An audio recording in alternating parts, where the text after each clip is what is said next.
What's up guys, welcome to your 6th Java tutorial, and in this tutorial I'm going to be showing you a real quick way to get input from a user. So one way that we can get input from a user is to use something that's already built into Java, and this is called a scanner. And what the scanner does is take information that the user types in from their keyboard and stores it in a variable. So let's go ahead and get the scanner first, and how we get it or tell Java where we need to use it is we need to import it. So go ahead and write import on your first line java java.util.scanner, and this is how you're going to be importing stuff from now on. So just get used to that syntax. If you don't know exactly what this means, it's pretty much just getting the scanner and telling Java we're going to need it. So of course in our class we need that public method again. So in our class body, go ahead and type public static void main, and in your arguments type string args with your square brackets. Looks good? Good enough. Now in your body of your main, we need to actually get programming.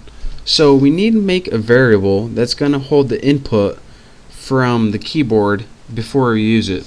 So to do this, we need to go ahead and write something called scanner, S-C-A-N-N-E-R. This means that we're going to use the scanner. Next, you need to give your variable a name, and I'm going to name mine Bucky. And then you need to set it equal to whatever they enter from the keyboard. So to do this, you need to follow along. New scanner, and in your parentheses right here, let me add my semicolon first, you need to type system.in. So here's what's going in right here, or excuse me, going on. We told Java we need to use the scanner, which is a way to get information from the keyboard. We have a variable, it's a scanning variable called Bucky, and the Bucky variable is equal to whatever information that's in the keyboard. And system.in stands for system input, and the only input we have in the computer right here is the keyboard. So this pretty much is short for whatever we type in for the keyboard, hold it in our Bucky variable, and we're going to tell you what to do with it right now. So now we have input, whatever that's going to be from the keyboard, and it's going to be stored in our Bucky variable. What we want to do now is just print it out on the screen.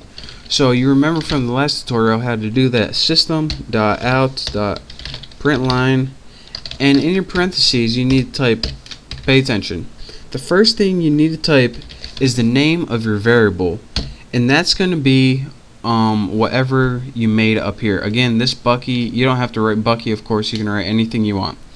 Now press Bucky period next line, and what this is going to do is allow you to pause and wait until you get input from here. So again, let me run this program and I'll show you guys what it does. Go ahead and press OK, and now down here it's going to say hey now, press enter, and it's going to output hey now.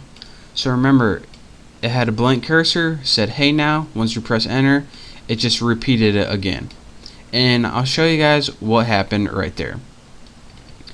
Again, one last time, we imported the scanner. If we didn't import it, we can never use it. Since Java doesn't really like to just gather everything, it only uses the things it needs. It's very I don't know, noble, I guess. It only takes what it needs. Very courageous programming language. But anyways, what we did in our main function, these are the only two lines you really need to look for. We made a variable called Bucky, and it's a scanner variable. We said we're making a new scanner variable that's going to be equal to whatever the user inputted. In this example, hey now. Now hey now equals Bucky, or Bucky equals hey now. So what do you want? So anytime you print out Bucky, it's going to print out hey now. So instead of system out println with text in here, we actually changed that text for Bucky.nextLine. And again, what that did is pretty much take that hey now variable and put it in here, and that's why it printed out hey now. So that's your quick tutorial on how to use the scanner to set it equal to variable, and then to use that variable to output on your screen using the println method.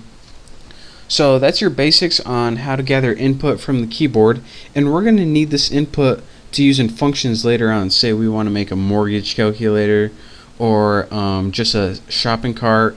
That's how we do that. So again, practice this.